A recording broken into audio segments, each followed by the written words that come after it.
বাবাকে গিয়ে বল বাজারে যেতে, তোর করলা খালা আসবে। মা, আমি আমার ফেভারিট বই প্রাথমিক বেগুন বই পড়তেছি, পড়তে দাও। আমি এখন বাবাকে গিয়ে বাজার করে আনতে বলতে পারবো না। দেখ মেও, আমার মেজাজটা খারাপ করবি না।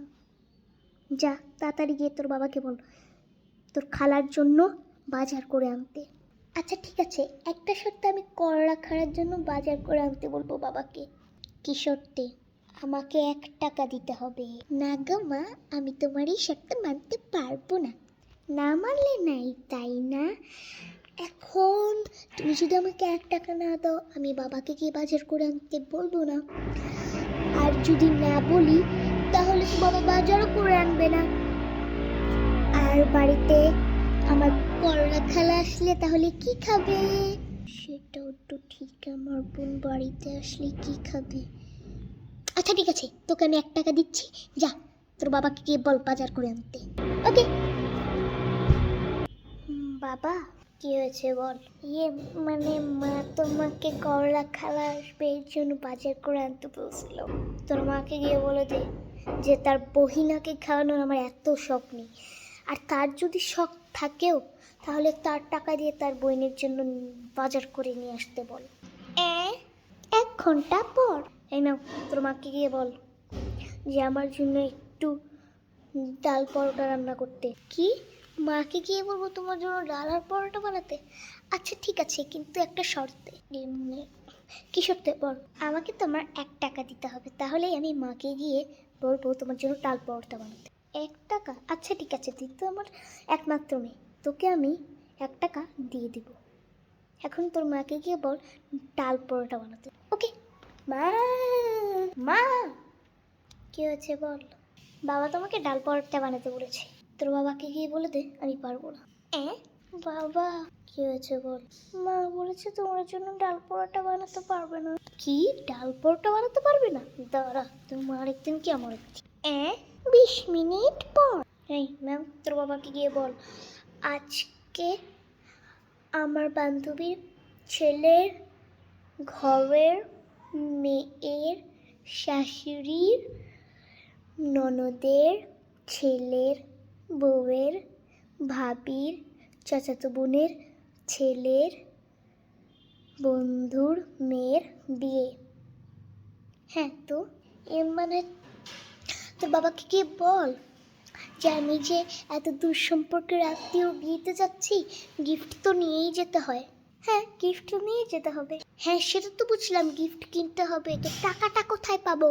ঠিক আছে, আমি বাবাকে গিয়ে বলতেছি। বাবা, কি হয়েছে বল?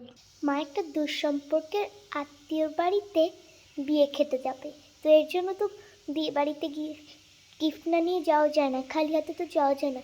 এর জন্য গিফট কিনবে বলে তোমার কাছে টাকা চেয়েছে। তোর মাকে গিয়ে বল আমার কাছে এখন টাকা নেই, আমি গিফট কেনার জন্য টাকা দিতে পারবো না। সে যেন তার বাপের বাড়ি থেকে টাকা নিয়ে তার দুঃসম্পর্কের আত্মীয়র বাড়িতে বিয়ে খেতে চায়। ঠিক আছে মা। কি বল?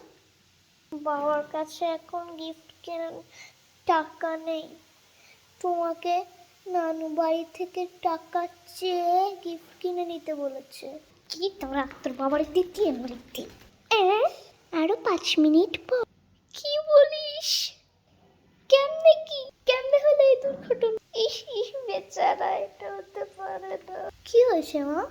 তোর বড় খালার বাড়ির বাইরে একটা তেলাপোকা হার্ট অ্যাটাক করছে। আল্লাহ, ওই তেলাপোকাটা থেকে যেন জান্নাতে দাও। আর তেলাপোকাটা যেন মরেই না, তেলাপোকাটা যেন বেঁচে থাকে। ঠিকই বলছো, তেলাপোকাটা যেন বেঁচে থাকে। হ্যাঁ, তেলাপোকা অ্যাক্সিডেন্ট। তোর বাবাকে গিয়ে বল কয়টা টাকা দিতে, তেলাপোকাটার লাস্ট নিঃশ্বাস ফেলার আগে আমি একটু দেখে আসি। আচ্ছা ঠিক আছে। বাবা, বাবা, কি হয়েছে বল? বড় খালার বাসার বাইরে নাকি একটা তেলাপোকা হার্ট অ্যাটাক করছে, তেলাপোকাটাকে মা দেখতে যাবে, কিছু টাকা দিতে হচ্ছে। কি? তোর মাকে গিয়ে বল আমার কাছে এখন টাকা নেই। তোর মার কাছে যদি টাকা থেকে থাকে তাহলে তোর মাকে গিয়ে বল যে নিজের টাকায় যেন তেলাপোকাটাকে দেখে আসে। ঠিক আছে মা। ও মা, কি হয়েছে? টাকা দিছে? না, বলছে কি যে আমার কাছে এখন টাকা নেই, তোর মাকে গিয়ে বল যে নিজের টাকা থাকলে তেলাপোকাটাকে নিজের টাকা দিয়েই দেখে আসতে। কি এই কথা বলেছে? আমার কাছে যদি টাকা থাকতো তাহলে ওই লোকটার কাছে টাকা যেতাম, ওই বাজে লোকটার কাছে টাকা যেতাম। ওই লোকটা বাজে লোকটা মানে তোর বাবার কথা বলছি, দাঁড়া, তোর বাবার একদিন তো আমার দোষটি 10 মিনিট পর কি যে বলো না, 10 মিনিট আগেই ঝগড়া করতেছিল আর এখনই হাসাহাসি করতেছে, গল্প করতেছে। হাই কপাল।